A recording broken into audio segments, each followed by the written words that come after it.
Fazendo um gancho para o nosso próximo conjunto de perguntas, né? Porque à medida que o tempo passa, nossos papéis se modificam, os silêncios se transformam em palavras e o corpo começa a contar verdades. Nunca esteve tantas mulheres produtivas que estão chegando na faixa etária 45 mais, 50 mais. Isso está havendo impacto no bem-estar e na saúde mental, porque a sociedade não está preparada para receber esse fluxo de mulheres que estão na sua plena atividade cognitiva, emocional, sexual, sentimental e produtiva, porque nós fomos preparados, e a sociedade foi Sim. preparada para que a mulher era bela e jovem, tanto que nós conversávamos, né, nos bastidores também, que tem bastidores, em outros momentos sobre o mito da Branca de Neve, né? Que trouxe sempre no inconsciente, a gente tem sempre que lidar com a linguagem, e Linda Evânia é mestra nisso, porque ela é escritora e tem que lidar com os símbolos, o que que essas historinhas, o storytelling de histórias infantis, ou como essas histórias infantis foram moldadas significa. Que a mulher não é a mulher madura, mas sim a jovem e bela. Então, como é chegar à maturidade e enfrentar o mercado de trabalho, o olhar desse etarismo e todos esses sistemas de tecnologias chegando também e todo mundo junto e misturado e a gente tendo que ser mulher no século XXI. Haja desafio, né?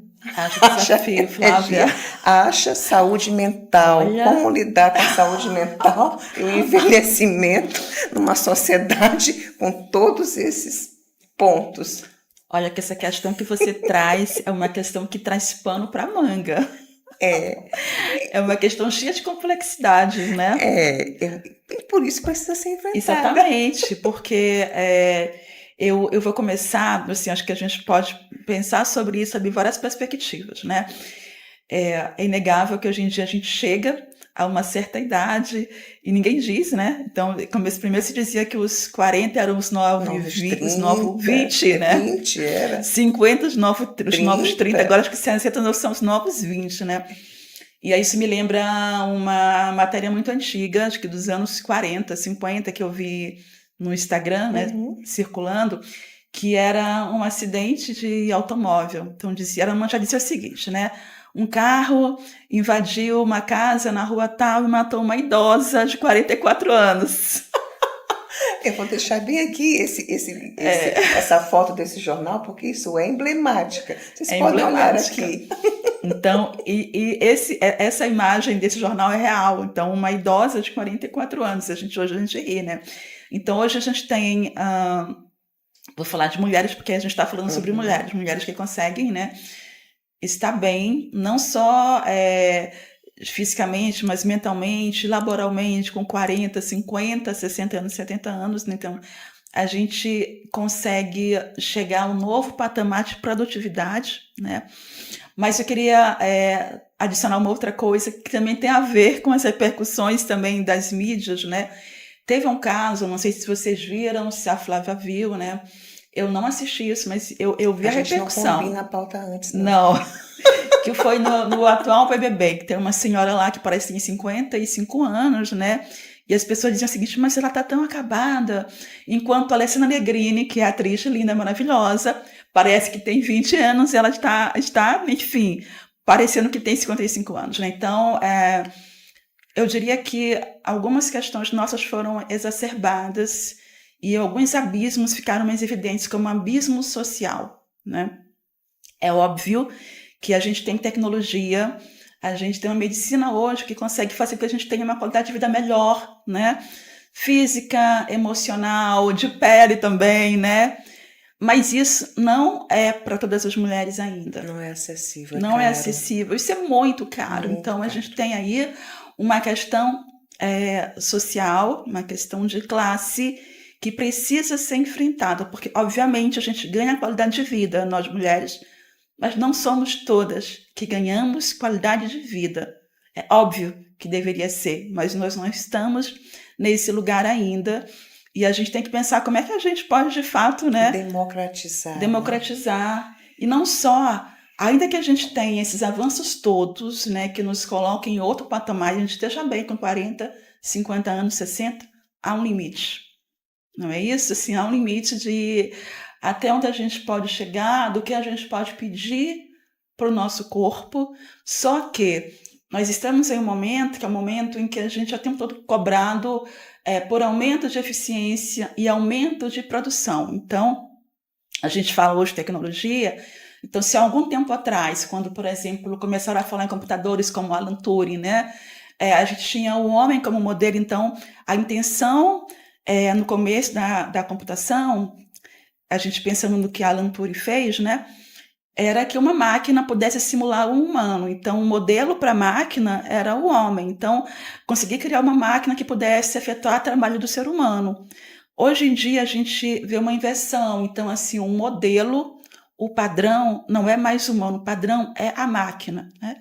Então, o padrão é um computador. Então, a ideia é de que o homem e a mulher, né, possam alcançar a eficiência e a produção da máquina. Por isso, essa insistência que a gente vê o tempo todo nas mídias, nas redes sociais, de você alcançar a sua melhor versão. Essa melhor versão é uma melhor versão que é uma melhor versão física, estética, mas também produtiva, né? De você cada vez mais produzir mais. Porém, o nosso corpo não é uma reserva de energia infinita, né? Não trabalhamos 24 por Não, 7. A não, gente tem influências hormonais, precisamos comer, repousar, temos que ter o ócio exatamente. criativo da produção. É todo um complexo humano que é diferente. Devemos sempre pensar como a gente fala hoje, trazer essa evolução tecnológica, o homem para o centro. Se o homem enquanto ser humano, mulheres e homens, eles não são respeitados e não foram respeitados ao longo da história. E a gente vê, por exemplo, que ano passado foi divulgado que houve um recorde em afastamentos laborais motivados por depressão, ansiedade e burnout. Então, como é que a gente consegue chegar em um nível de desenvolvimento tecnológico e social desses, contudo, com esse grau imenso de adoecimento? O que isso significa para o nosso futuro enquanto sociedade? E dessa estatística, Flávia, a grande maioria desses afastamentos laborais era de mulheres. Então, a gente está numa sociedade que está nos adoecendo, e adoecendo em especial as mulheres. Esse recorte bem aí é bem interessante. Já tem uns 2 anos que um tema em psicologia, em comportamento, está sendo levantado, que é a geração mulheres sanduíche, que elas ainda estão com a responsabilidade dos filhos e netos, e agora, por conta do prolongamento da qualidade de vida e do próprio envelhecimento, a longevidade humana aumentou, ela também tem que cuidar dos pais idosos, e pais idosos que não esperavam viver tanto.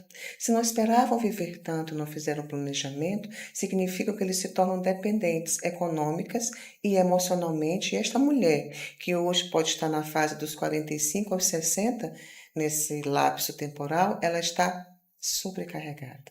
E talvez isso possa explicar esses afastamentos e essas crises. Posso explicar? Não, não é a única causa, Sim, mas um dos fatores, esse ensanduichamento, que nós não temos políticas públicas voltadas ao envelhecimento. Ou seja, nós temos uma população brasileira que está envelhecendo e que não está preparada para lidar com esses problemas. E as mulheres estão sempre nesse local de cuidar, elas foram postas, né? sim, A mãe é que materna, ela é o anjo do lar, é ela que cuida dos... A enfermeira naturalmente é uma mulher, ela é que cuida, ela é que trata. Então, esse lugar do cuidado, que é um gasto energético, isso sim. dá trabalho.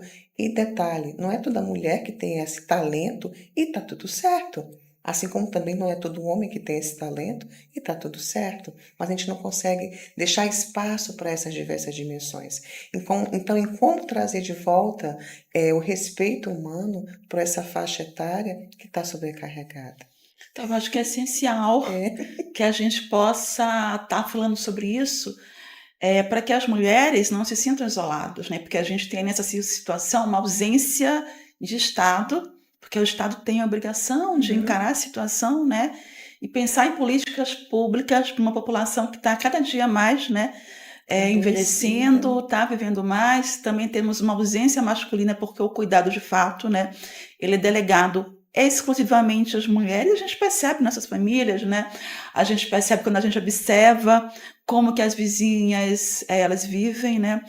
E as mulheres, por conta da sua educação, que é essa educação para o cuidado, ela tem a tendência de se secundarizar. Então, ela se coloca em segundo plano, porque em primeiro plano tem que estar aquele que vai ser cuidado. E isso é muito arriscado, porque quem cuida de é quem cuida, né? cuidador. Do cuidador, exatamente, né?